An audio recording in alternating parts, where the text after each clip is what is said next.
Pozdrav svima. Hello. I'm very incredibly nervous, so I will just put that out there so you know. My name is Anna, and I'm from Pula, Croatia, and this is the second conference in Croatia that I'm talking to, so it's very emotional as well. We don't have many of these here, so thank you for organizing this. And the first thing I would like to do is just to ground ourselves a little bit, but you don't fall asleep, please. So I would really like to start this presentation with a small meditation and a little bit of envisioning. So I will ask you to close your eyes, to sit comfortably where you are, and just take a deep breath.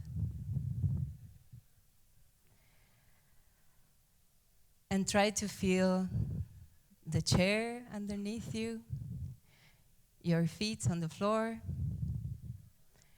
the temperature of the space, the sounds. And just for a moment, recognize that you are here in this space. And I will ask you also to envision your city today. Envision where you live, envision the people around you, the streets, the landscape, the vibe, the smells. How does it feel?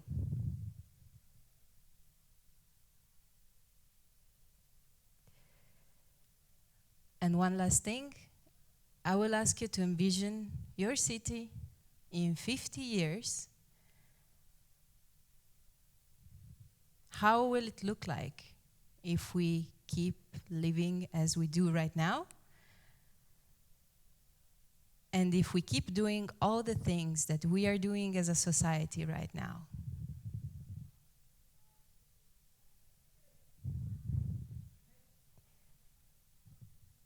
All right. Take one last deep breath.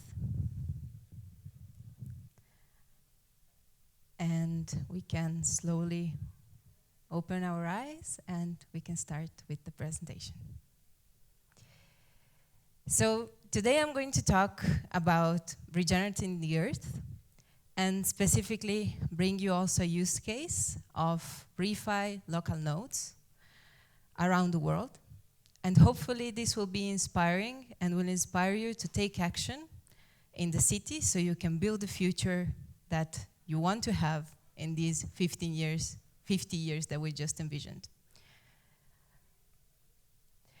So my name is Anna, as I said. I've been in the Web3 space since 2021, so it's almost like being in a normal workplace for 50 years in Web3. And I've been contributing to Blockchain for Good projects since the very start. I've contributed to Proof of Humanity, ReFi DAO, Metagame, the Crypto Commons Association. And right now I am a grants manager for General Magic. See Marco there and Heather there. And I've always tried to help projects in this space do the best, and right now I'm helping them get funding, because funding in the space can sometimes be a challenge. But hopefully, yeah, I will do a good job, and with the team, we will build a better future for all. So today we're going to talk about, we'll have a small introduction about regenerative finance. We'll see a little bit of the key principles of regenerative finance. We'll talk about the difference between ReFi and DeFi. We will also see some great examples of ReFi projects. There are so many out there, so I will just cover really a small bit. Then we will talk about ReFi Local Nodes, and we'll have some time for a Q&A. So I put here a definition of what regenerative finance is, or that refers to financial systems that prioritize sustainability, social equity, and environmental health. And sometimes people get confused because of this word finance. I do think regenerative finance as a term is a little bit restrictive, because there are many projects that do good in the world, but that might not recognize themselves as a ReFi project. ReFi started as a term or as a meme in 2021, when we saw a huge influx of funds coming into the space, specifically financing carbon-based projects. And it has been evolving ever since. And we see each year more and more initiatives in this space, all over the world, thankfully.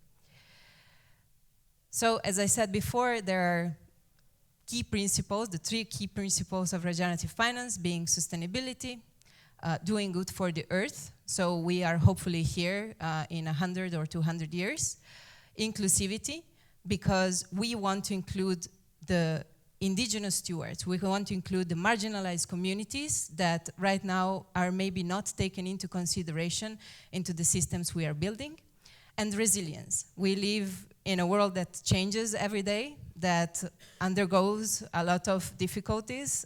You can just open whatever news outlet and you will see many challenges every day. But we are trying to build something that can mold itself and that can continuously try to solve and tackle these issues.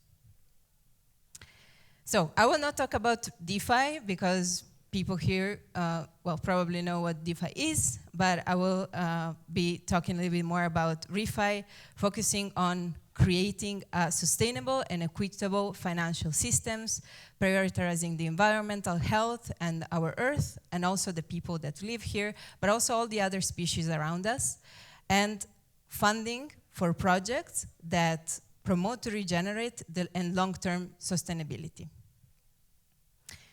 So, these were a lot of, buzzwords and a lot of terminology, regeneration, making a better future, but what are the key actors that are actually working and that are actually building every day into creating this regenerative future that we all want to live in? My good friends from Ethic Hub, I think they're a great example of a great ReFi project that started all the way back into 2017. So I would call them an OG project. They basically saw that there is a problem when there are investors that are looking where to invest their money. And there, on the other side of the world, there are small farmers, like coffee producers, for example, which is a very lucrative business, but they struggle to get funding, and they struggle to continuously develop the coffee farming. So what they did is that they created a platform where investors and farmers can get connected. They can get small loans or grants to continuously have better working conditions and better production conditions. And on the other side, investors get a cut back from their investment. Then Toucan Protocol, also an OG in the space. And I will just very generally explain how this whole thing with the carbon credits work. So out there we have projects that basically sequester carbon, work on sequestering carbon from the atmosphere.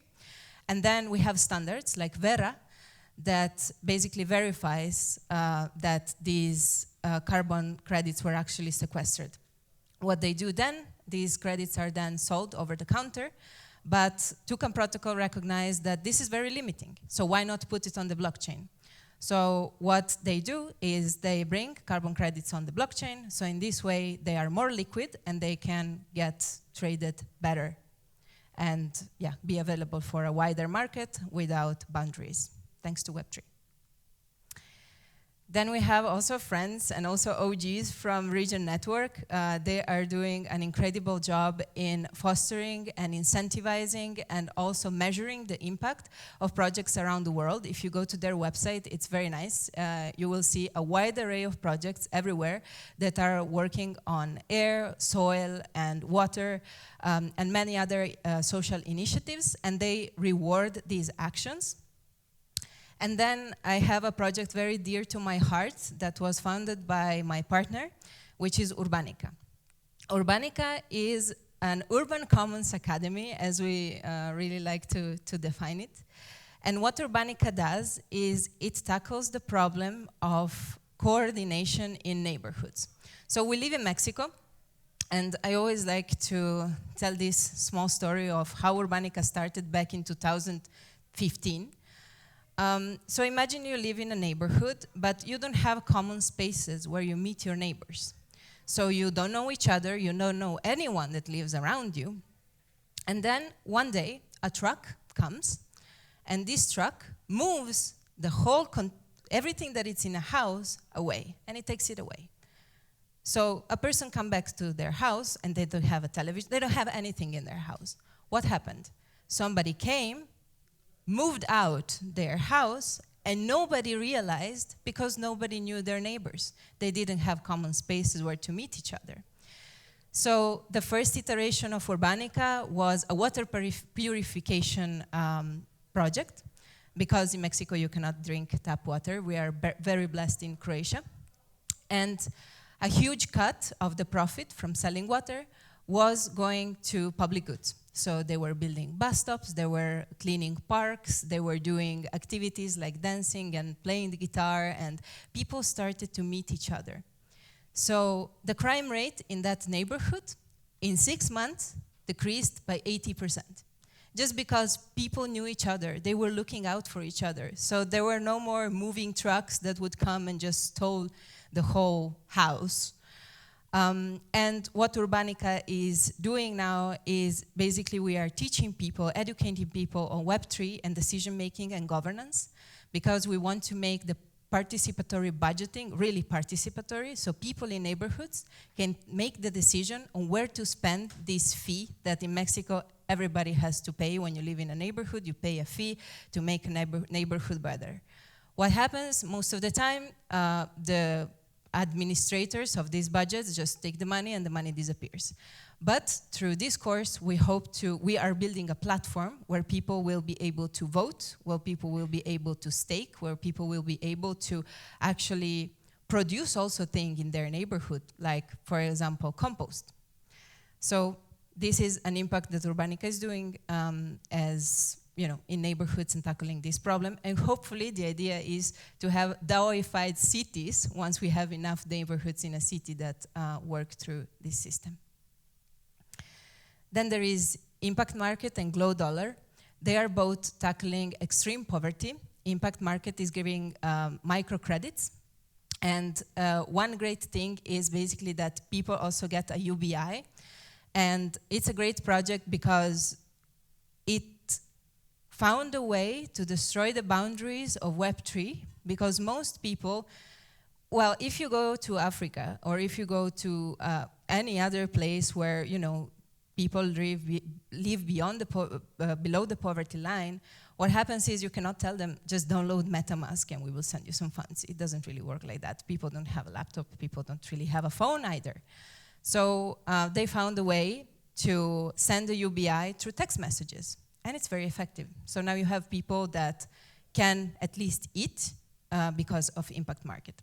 And then Glow Dollar. So if you're not holding any Glow Dollar, you could hold some Glow Dollar and do good in the world, because the yield from the Glow Dollar treasury goes directly to fund people to give an UBI to people, universal basic income, to people that live under extreme poverty. So then another one dear to my heart is Giveth. Another OG project in the space, and they are building everything and anything to fund projects of blockchain for good. They are not only a donation platform that 100% of the donations go directly to the projects that are being funded. They also have a huge mechanism behind where you can farm give, you can get back 80% of your donations within 2 years. So basically you are rewarded for donating, which is awesome. Like, who does that in the normal world? No one. And I will give a shout out to Octant as well. They are also allocating resources for blockchain for good projects, and there's a person there from Octant. So if you don't know Octant, look for them as well. And then I put this one last, the Regen meme token. It's something new. It came out literally like a couple of weeks ago, but everybody's crazy about it. And it's basically a culture coin for optimists, as they call it. And it's just to spread the meme of regeneration. What if we could transform, or even just, let degens know that there is this regen movement happening through a regen token. So you can go to regen.tips, find a way to calculate your regen score, and start doing regen things to get airdrops and all cool stuff that this meme coin can give you. Okay, so the last project I will talk about today is ReFi DAO. I've been in ReFi DAO for the past year and a half, which is a long time for Web3. And when I entered, we were focusing on founders. So there was these initiatives that ran for 3 rounds, 3 cohorts that were called founder circles. Because when this whole ReFi movement started, there were a lot of projects out there that didn't know each other. They were maybe basically building the same thing, but they didn't know each other. So the ReFi meme became a thing.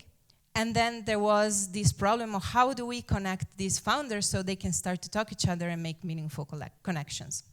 So ReFi DAO ran 3 rounds of founder circles. People would meet every week, talk to each other, of what they are doing, what they're working on, what their challenges are, and some very meaningful connections came out from the founder circles.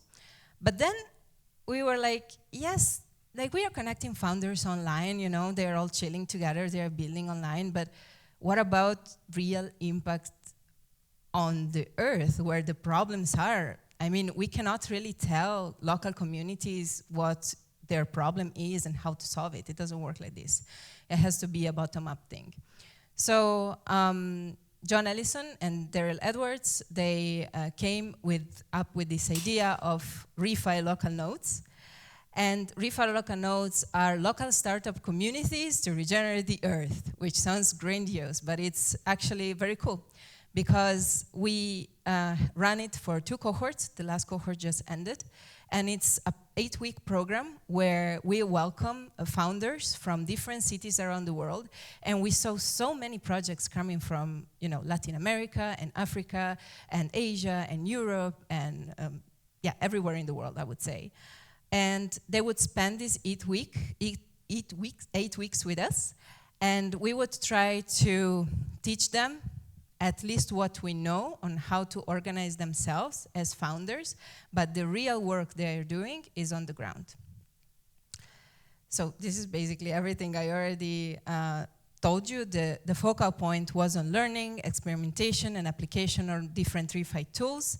And we never said to our local nodes what to do. This was meant to be just a framework, just a help nest, a network between founders of regenerative projects on the ground. And it was pretty successful because a problem that a founder could encounter in Africa was the same problem that a founder had, I don't know, name a city, Medellin. So these 2 people would come together and they could tackle this problem. So we saw this really impact-driven and collaboration-driven attitude sprout. So this is a very nice map. It says ReFi Local Nodes 2023. We just ended the 2nd cohort. Right now, almost all of these are almost in the established phase. But as you can see, what we are really proud of is that they are really almost all over the world. Like we are missing some there. But hopefully we will continue with more cohorts, we will welcome more founders, and yeah, they will do more great work. But what is this great work these people are doing? Let's go to some practical examples. One very dear to my heart is ReFi Tulum. I think they found a business model that is great, because one problem that many of these regenerative projects have is that they depend on donations, and this cannot be the case. So our friends at ReFi Tulum have a project that is called Pet Gas. So if you go to Tulum, Tulum is beautiful. You see all these beautiful Caribbean beaches and fruit, and the nature is incredible, but there is this problem that people like to behave like pigs sometimes. So there is a lot of pollution going on around, and it doesn't always look like this. So what they started doing is they started doing beach cleanups.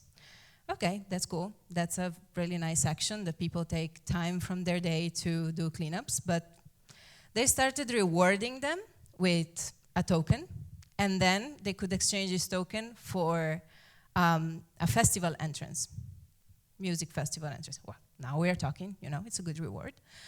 But then what do they do with this plastic? Because as we know, sometimes, at least in Croatia, I discovered this from my city in Pula, we all do this differentiation of trash and then everything goes all together, you know, everything goes to hell.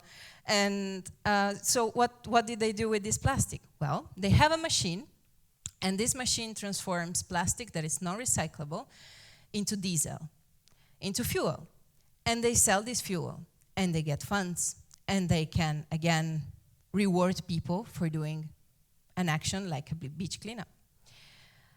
But then there is another problem that they have in Tulum and in many other parts of the world. When you go to eat out, there is plastic everywhere. So you are served your dish into a plastic bowl, you get a plastic cup, and it's plastic everywhere. So what did they do?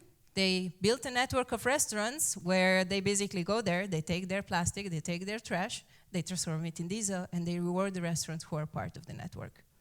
This is great because it's helping people, there is some incentive for people and for the restaurants, and they're doing great things with plastic that would otherwise, you know, finish in our oceans probably and in our bodies as well. Then there is ReFi Pangan in Thailand. They have been doing some great job with educational workshops. They have started an NFT collection that contains like the impact they're doing on their local, in their local communities, and it's called Ecosynthesis X, if I remember correctly, and you can basically support what they do by buying this NFT. Then there is ReFi Lisboa.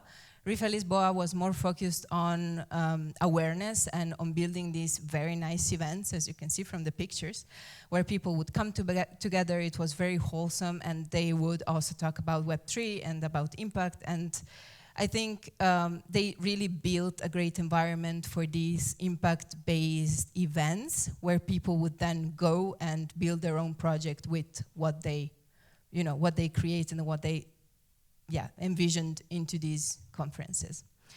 Then there is ReFi Tanzania. ReFi Tanzania is amazing because they didn't just stop at doing education. Like, we do education about Web3. Who wants to come? Great. They tackled the problem of young adults being uneducated and without a job. They really welcomed them to their conferences. They tackled the problem of underrepresentation of women in the space and in the workforce. So they started educating directly women. And hopefully they're starting a hub soon. Then there is ReFi Mexico City. You see them all beautiful here in nature because they planted trees. They started planting trees all together. They did also like measurement reports and impact reports. All of this goes on chain because if you're looking also for funds for your project, well, you need to demonstrate your impact. You cannot just say, yeah, I'm making an impact, so give me money. And then my friends from ReFi Medellin and ReFi Colombia, these people are absolutely crazy. So they started with ReFi Medellin. There was a small node back in the 1st of April 2023.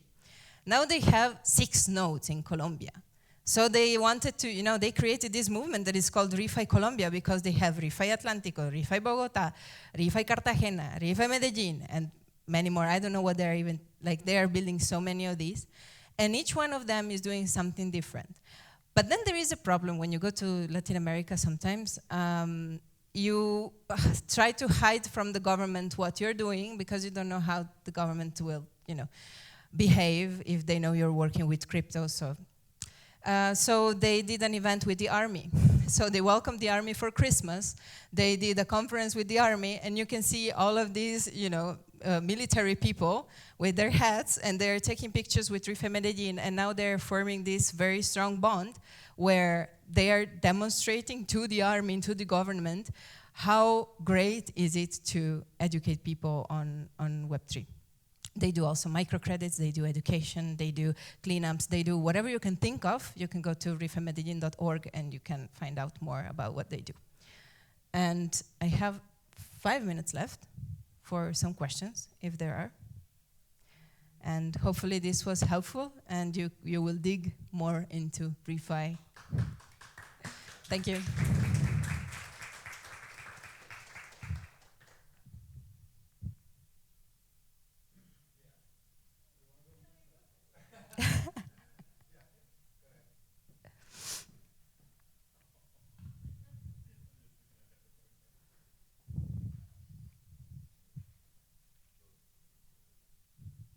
Thank you. Just want to say, beautiful presentation. I'm curious, like, how do you recommend for people to get involved? Because for me, this seems like very ideological. Like, what is something pragmatic that newbies can do? Yeah, so I think a good space could be, there is this Telegram group called ReFi DAO, and you can find a lot of people there. So I think the best way to reach out to people is say, hey, I'm interested in doing something impactful in my place, in my city. Is there anyone around? We can do something. You don't have to do a local node. I mean, you can just come together and start getting to know people. And then, you know, there are so many. Just go into a Gitcoin round and find projects, or on Giveth, better, and find projects that inspire you and that are probably close to you, or even not. Like, I think Giveth or Gitcoin are great places because they're basically a directory with all of these blockchain for good projects, and you can just find something that inspires you, and most of them are very happy to, you know, receive new contributors. I mean, who wouldn't be? So this would be my 2 cents.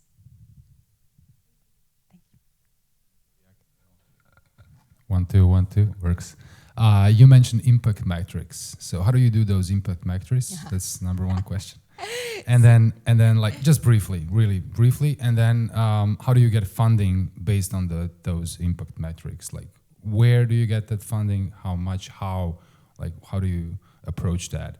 Yeah. And you mentioned like they're recorded in the blockchain, so something happens there. Anyways, just briefly about that.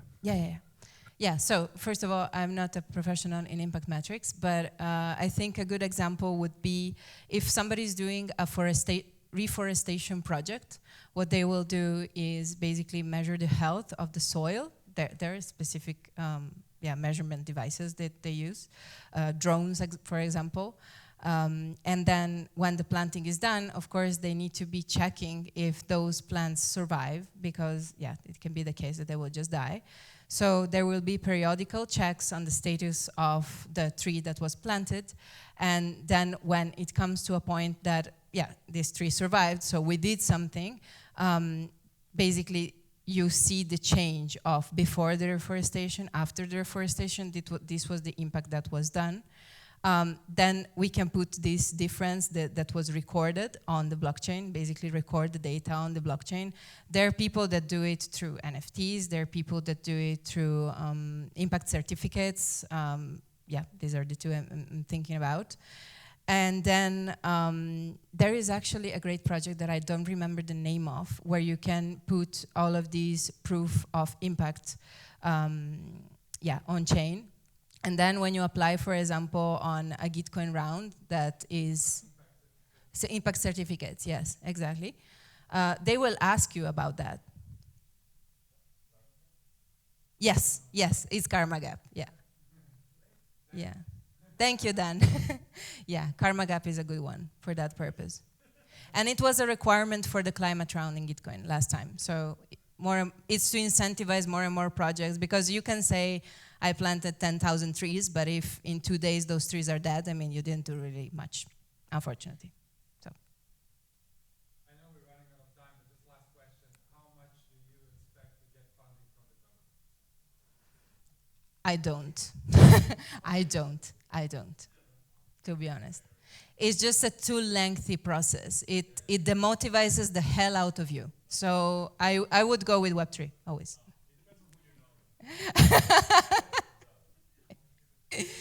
Yeah.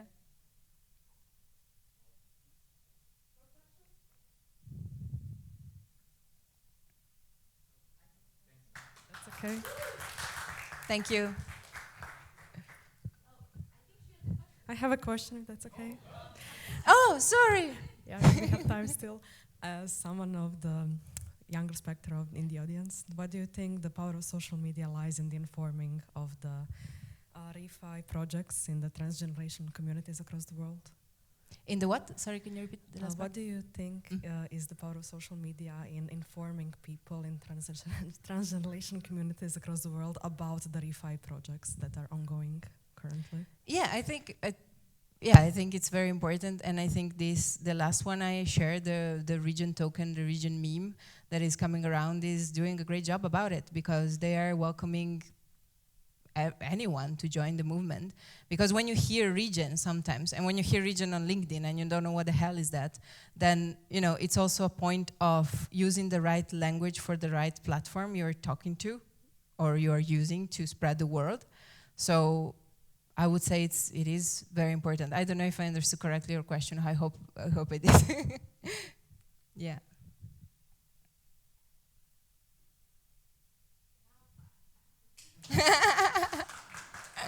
Thank you.